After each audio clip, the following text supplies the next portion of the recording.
morning to everyone. I'll speak from here if it's okay. Nice to see you, Dana, as well. Here we worked a lot together. Dana was good. She, in the beginning, did you notice she used an idiom or classic, I guess, Latvian saying, which she translated to the effect of you hear the truth from a child.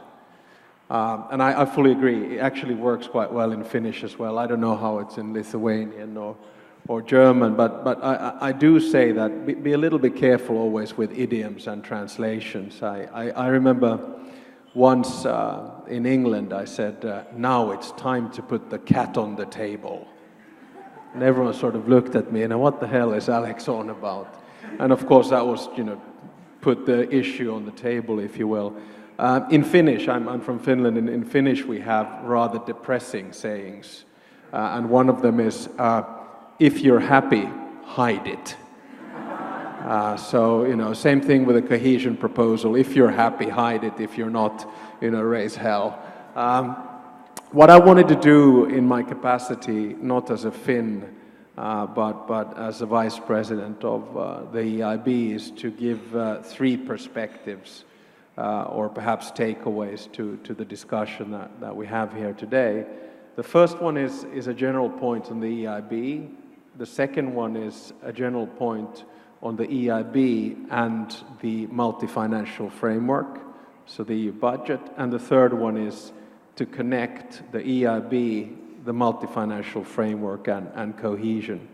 And you might want to see this a bit as a commercial or advertisement or pitch for what we are. So my first point is on the EIB. I mean, I'm a born and bred EU nerd. All of my academic life, civil service, politics, has all been about the EU. But when I moved to the European Investment Bank last year, I had very little knowledge about what it does. And in many ways, I would see the EIB as probably the best kept secret in Europe. Because, as a matter of fact, the EIB is in Luxembourg. It is your bank. It is the bank of the member states, owned now by 28 member states, including Latvia and Lithuania and Germany, and soon to be owned by 27 member states. People do not know this, but we are actually the biggest multilateral bank in the world. We're 10 times bigger than the EBRD, and we're 3 times bigger than the World Bank. The member states have paid in 14 billion euros of capital over 60 years, so only 14. That has generated capital of 250 billion euros and assets, a balance sheet of 600 billion euros. We don't cost anything to the taxpayers. We're there to generate investments. We fund ourselves through the markets. We have approximately 500 billion euros worth of bonds floating around in the world. And with all of this money, we give out loans and financial instruments roughly between 70 and 80 billion euros per annum. So any airport, railway station, road that you travel or visit will probably have been funded by the EIB. Do we only fund public stuff? No. It's about 50-50, and we do it on 4 areas. Number 1 is SMEs. Number 2 is infrastructure. Number 3 is innovation. And number 4 is climate and environment. And we look at each project and think very carefully how we can help. And what we try to do is that we usually put in a maximum of 50% into a project, and then we crowd in other investors into the system. So in many ways, I'd say that we're the bank of good news. We're a non-profit bank, but we have reserves of 60 billion euros, and we're able to help. The latest things that you might have heard from us is EFSI or the Juncker plan, which is a little bit riskier than we usually do, but that's the kind of stuff we do. And the basic thinking here, my first point is that public resources are scarce. There will be less and less public resources. And then we have to think about, okay, how can we use those public resources best? And of course, our argument is that through banks like ours, which stand comfortably between the private sector and the public sector. And Dana, I can't say, I remember when I was finance minister, it was all about, austerity and cuts and these things, and you get criticized a lot.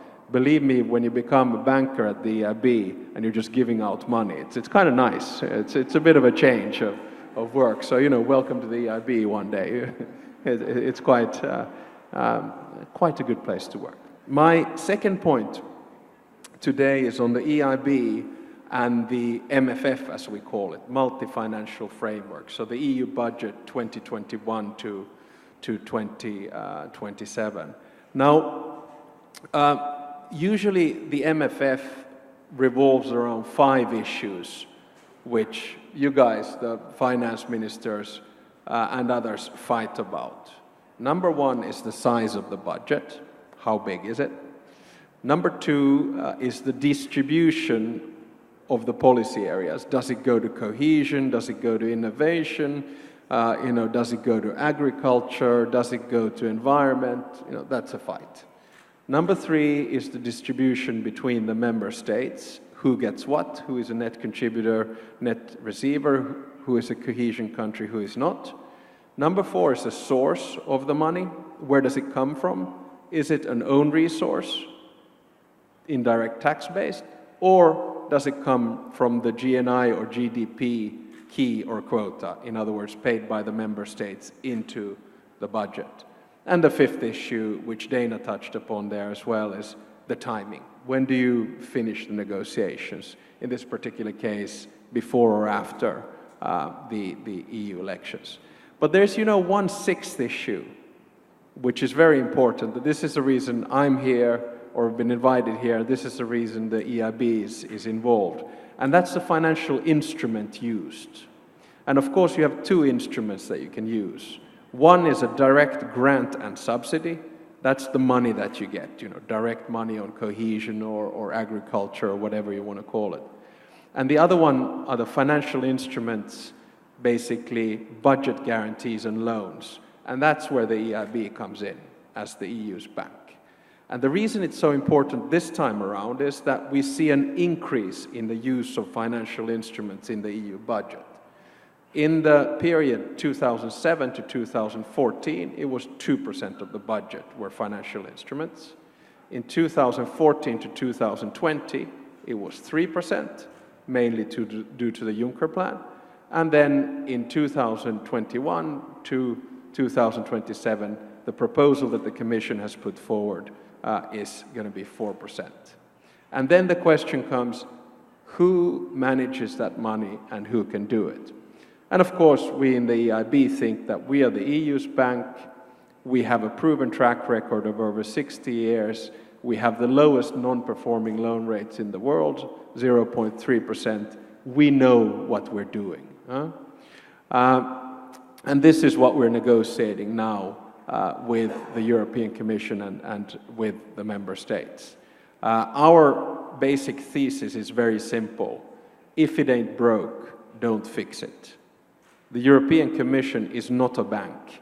We are not the European Commission.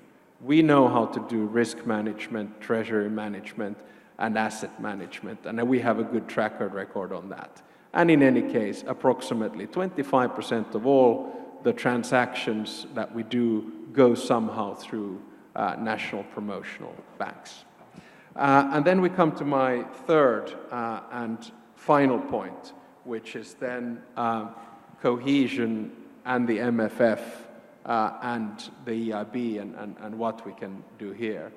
The general statement is to say that we're very committed in the bank to the EU's cohesion policy. As a matter of fact, 30% of the business that we do is somehow cohesion related.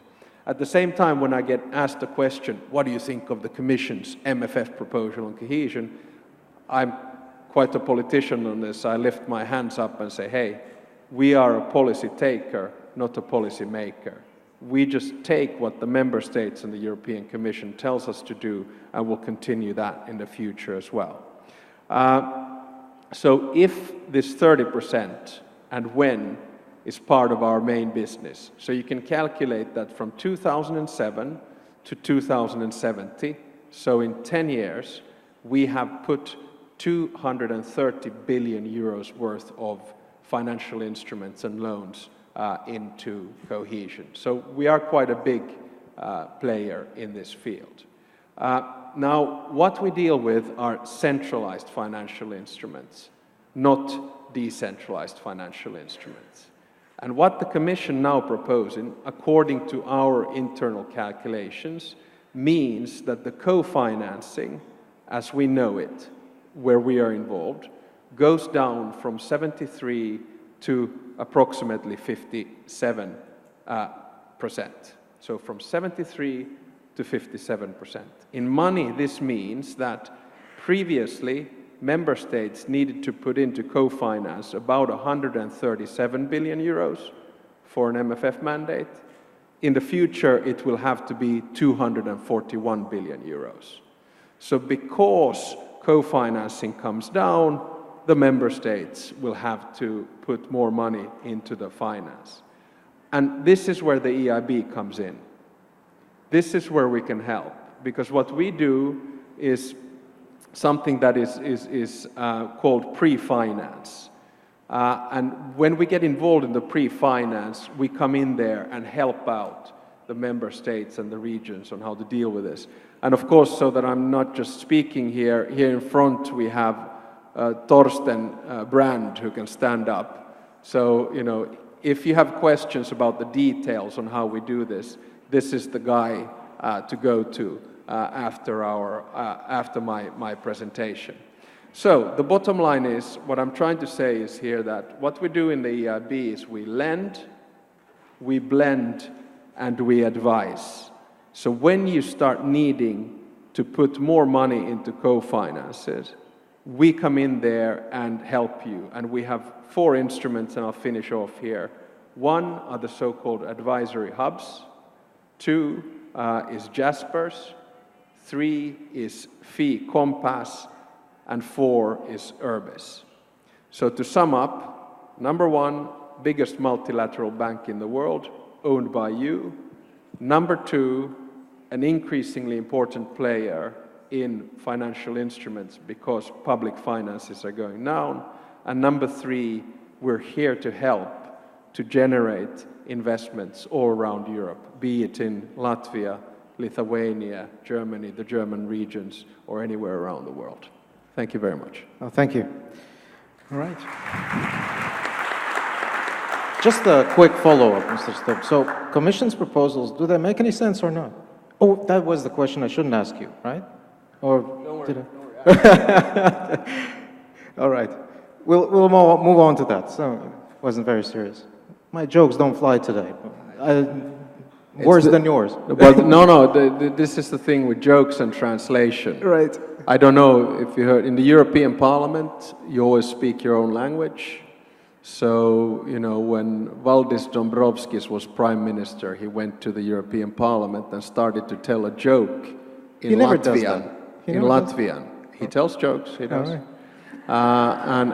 And then the translator, the interpreter in the booth was very smart, and she said, she of course, currently Prime Minister Dombrovskis is telling a joke. Unfortunately, I cannot translate it, but I would appreciate if you can laugh now.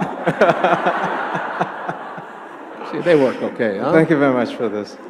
It's a slightly skewed story, but nevertheless, Valdis is a good friend. All right. We'll get back to that. Okay.